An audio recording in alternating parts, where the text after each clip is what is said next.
Assalamualaikum. Kenaikan ikan tepat di kolam 1, batas 1, timbang 1. Mana orang yang satunya? Bangun. Okey. Bos tolong dulu. Okey, kejap Stiker ada? Tengok stiker dulu. Luluh tak luluh? Ada. Gelang ada? Resip ada? Okey, ada. Muya ada? Okey, nombor joran 0745 siri yang ke-48.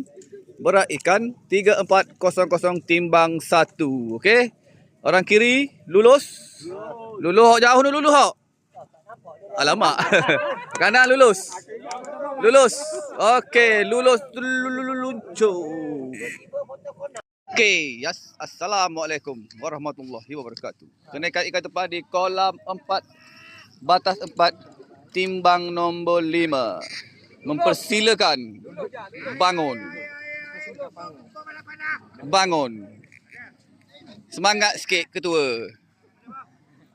Ni Okey. Gelang ada, stiker ada. Okey. Nombor joran 1311 siri yang ke-48 berat ikan 3400 timbang nombor 5. Orang kiri lulus. Kanan lulus. Lulus luncur. Assalamualaikum. Kenaikan ikan tepat di kolam 2 batas 3 timbang 2 abang ni. Nak gambar dulu. Okey. Joran tu resip. Resip gelang ada.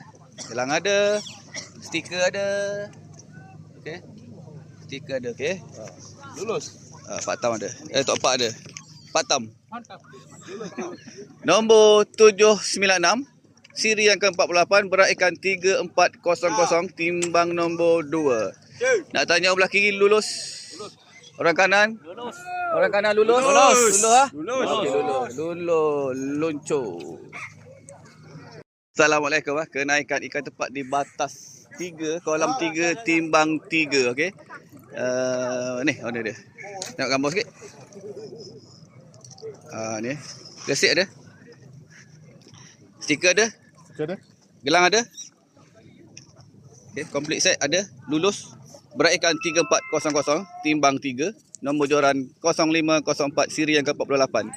Orang kanan lulus. Orang kiri lulus. Luncur. Piu.